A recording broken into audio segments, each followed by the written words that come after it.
My God, I hate drugs.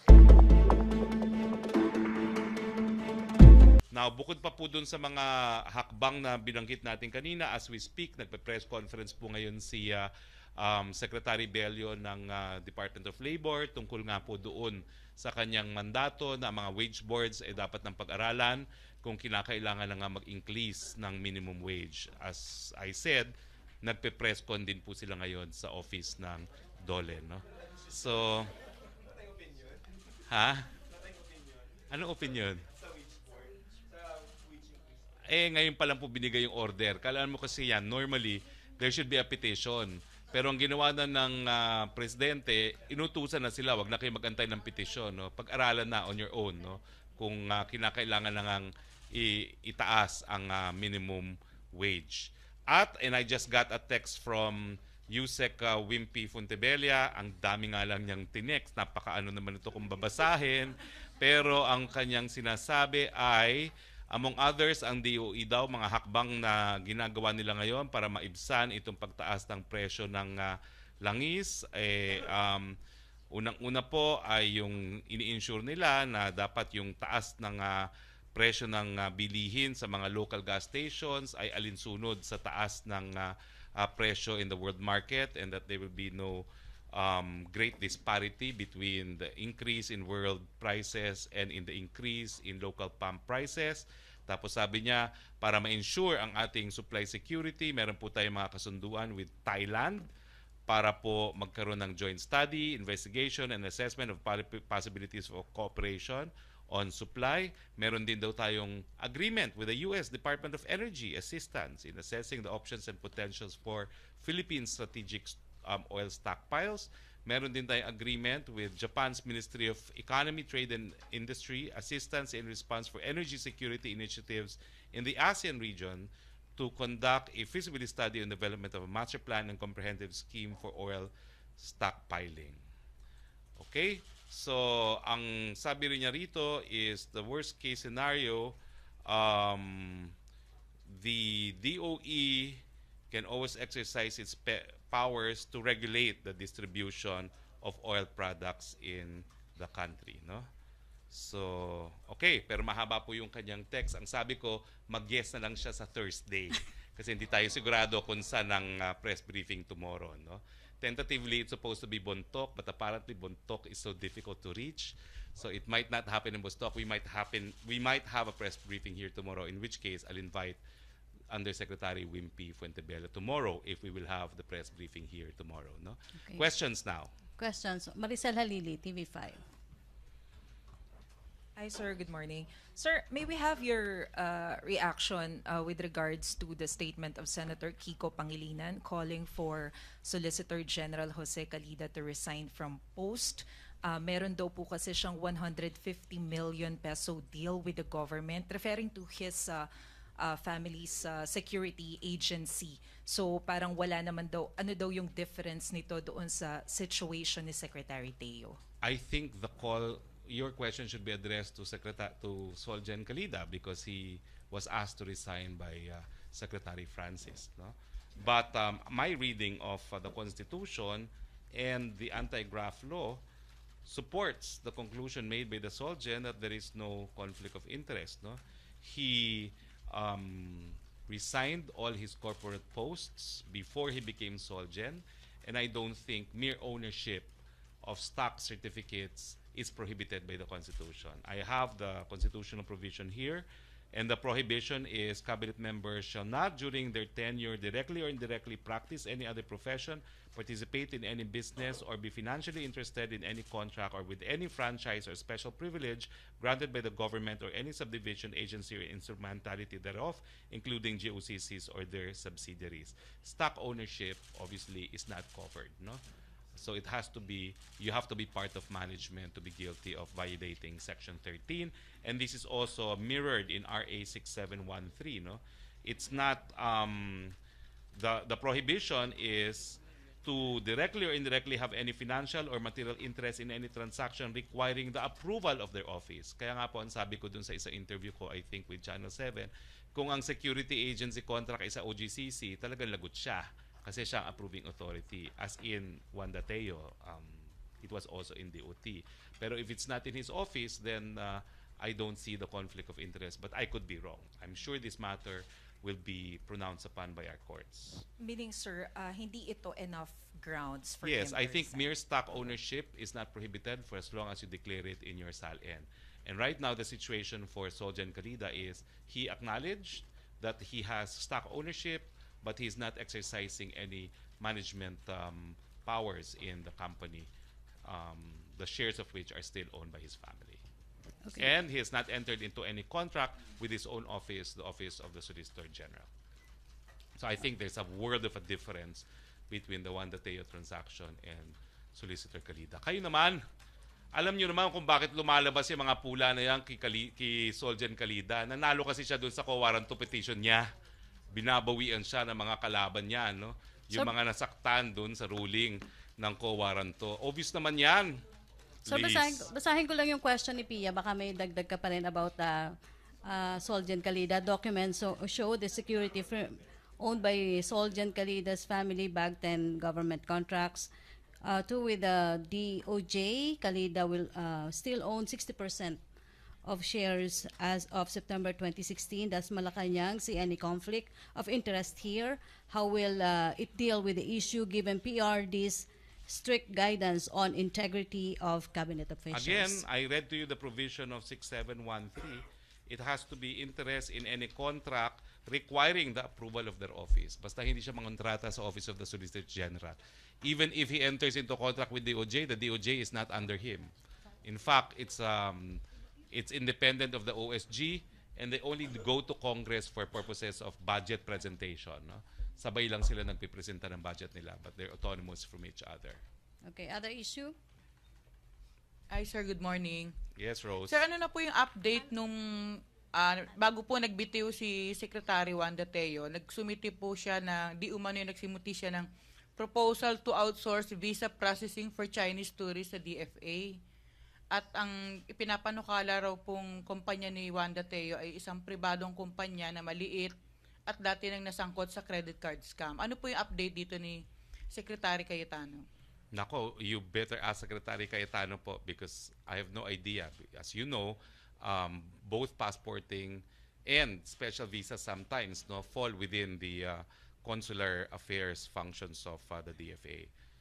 So tingin niyo sir, legal ba yung nagpapa-outsource tayo sa, 'di ba parang may security issue to, visa to eh.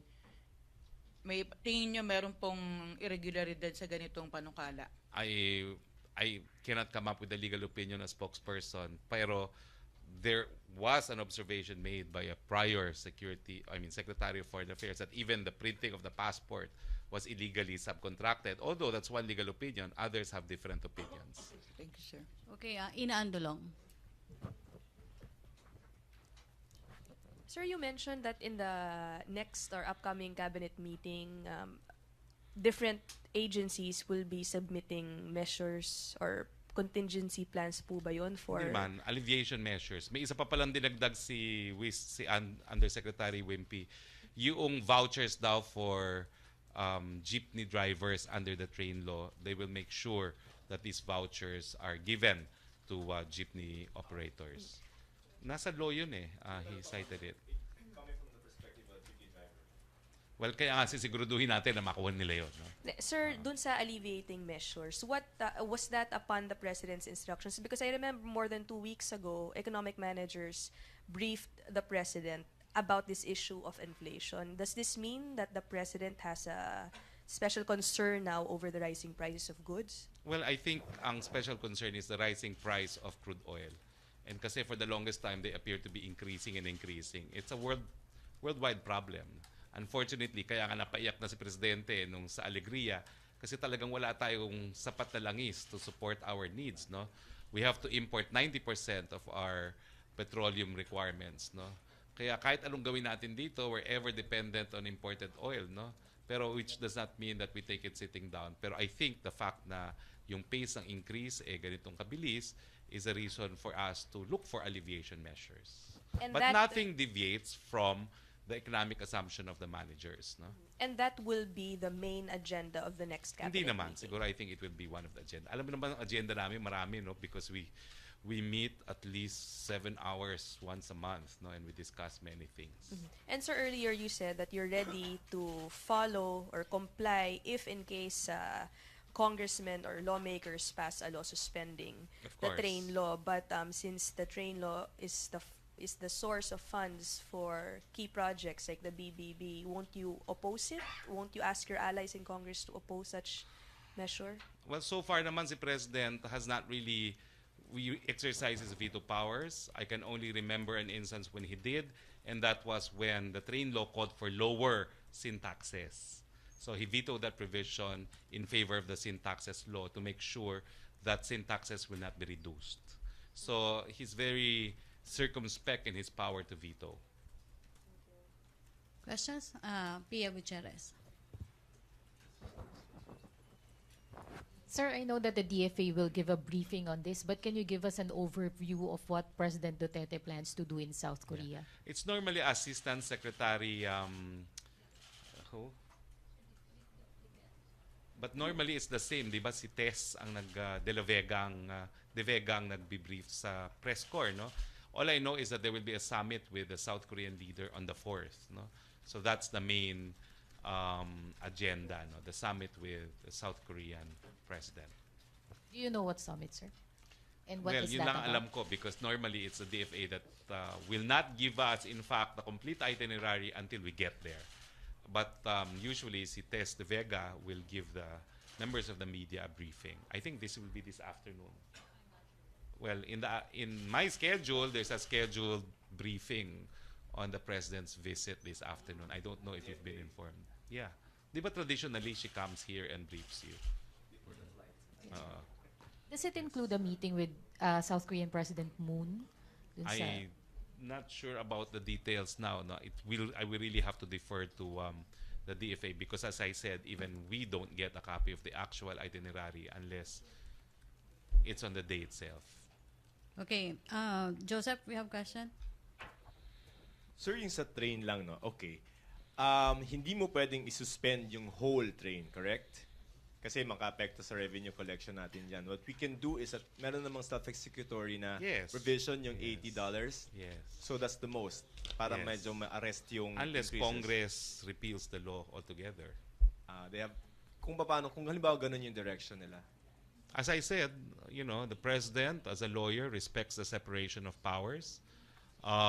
Already, it is the month of May, so it's been implemented since January. So we have reported that we've had record tax collection primarily because of train.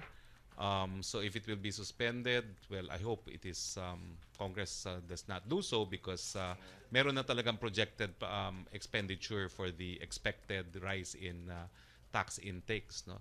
But ang hinihingi lang natin pag intindi sa taong bayan, masakit po talaga ito, pero kung ititigil naman natin ito at matitigil ang build, yung mga trabahong inaasahan, yung mga additional nakita sa mga negosyo na ma-generate ng build, maantala rin.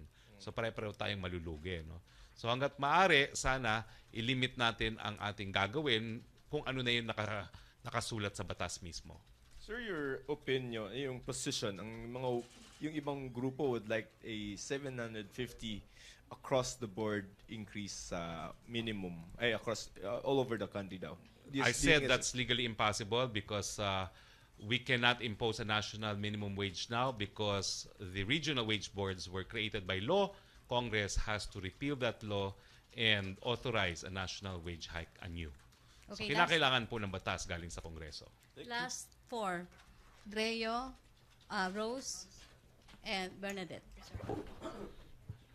Hi, sir. Sir, can you tell us about the thinking of the President dun sa pag-order ng study ng wage hike? Kasi sir, di ba, if we increase the wages, this will further quicken inflation kasi ipapasa ng mga company yung wage hike sa mga tao. So tataas palalo yung presyo pagka nagtaas tayo ng wages. So, Tama po yan at meron ding posibilidad na habang tinataas ang sweldo, maraming mawawalan din ng trabaho. Kaya nga po kinakailangan pag-aralan mabuti. Kaya po ang Ang sinyales ay binigay na para magsimula na ng proseso ng pag-aaral kung talagang dapat itaas ang minimum wage. Okay. Pero ang ginawa lang po ng Presidente, sinimulan na yung proseso kasi nga po, without this directive, kinakailangan mag-file pa ng petisyon para magsimula. Rosalie Cos? Sir, pinapatanong na po sa office ibang issue. Nabanggit po kasi ni Secretary Piñol na ipopropose niya po sa Pangulo na i-convert yung 70 billion na budget para sa CCT or 4Ps. So, ano po yung stand nung Malacanang regarding Well, ang stand po natin ngayon, kinakailangan ng taong bayan ng 4Ps, lalo na po ngayong mga panahon na nagtataasan ang presyo ng bilihin. So sa tingin ko po, knowing the President, mas bibigyan niya ng prioridad ngayon ang 4Ps more than ever. So, untimely yung proposal. Ang tingin ko lang po sa pagkakakilala ko kay Presidente at pinag-aaralan ko naman talaga si Presidente nang hindi ako magkaroon ng pagkakamali bilang spokesperson, hindi po ata niya masusuportahan yan. At tingin ko, the President's actions will be the opposite. Titingnan niya po kung pwede pang palawakin ng 4P sa mga panahong ito. Okay, last three, Bernadette, Pia, and then Joanna. Secretary, according to Dole Yusek Maglunsod, they have already submitted the list of more than 3,000 companies which are engaged or suspected of labor-only contracting to Malacanang last Thursday. I would just like to know what will the President do with the list po? Okay, alam na po ng Dole ang gagawin nila because the law already provides what they will do. No? They will provide fines and they may even order closure and criminal prosecution. No? So, although the President asked for the list, the asking for the list does not mean it's the President who will act. I think the labor law, the labor code is very clear that it is within the power of the Secretary to close these establishments, provide fines, and even prosecution under the penal clause of the labor code. Last question, Joanna. Sorry. Sir, other issue din po. About nung Saturday po nagkaroon ng anti-drug operations sa North Cotabato and Shampoo na MILF forces yung napatay po. No? And sabi po ng MILF, they will file a strong protest sa government po, no, sa Coordinating Committee on the Cessation of Hostilities about this. What's your reaction on this po? Kasi anti-drug operations po siya and the government forces are claiming na may mga nakuhang drugs, ganyan, and they were disarmed daw po. So, what's your view about this? Well, nagsampa naman po sila ng formal na protesta, no? So magkakaroon po yan ng mekanismo, masisimulan po yung mekanismo, magkakaroon po ng investigasyon. Antayin muna po natin kung anong resulta ng investigasyon, kung totoo na ilan sa mga miyembro ng MILF ay nadawit sa pangangalakal ng droga. So malalaman po natin ang katotohanan dahil dun sa kasunduan po natin sa MILF, magkakaroon po yan ng investigasyon. Okay, thank you. Thank you, Presidential Spokesperson Harry Okay, Roque. so I'll let you know as soon as possible if I can make it to Bontoc tomorrow, if I can make it to Bontoc, because everything is weather permitting. Ang layo pala ng Bontoc. I'm supposed to speak in the graduation of Bontoc State University, and I promised that a long time ago. Pero it's very difficult apparently to get to Bontoc, no? So we will see. If not, we'll have our regular briefing here. But if I push through, we will have the briefing through other means from Bontoc. Okay? See you tomorrow either way. Okay, thank you, Presidential Spokesperson Harry Roque. Thank you, Malacanang Press Corps. Back to our main studio sa Radyo Pilipinas and People's Television Network.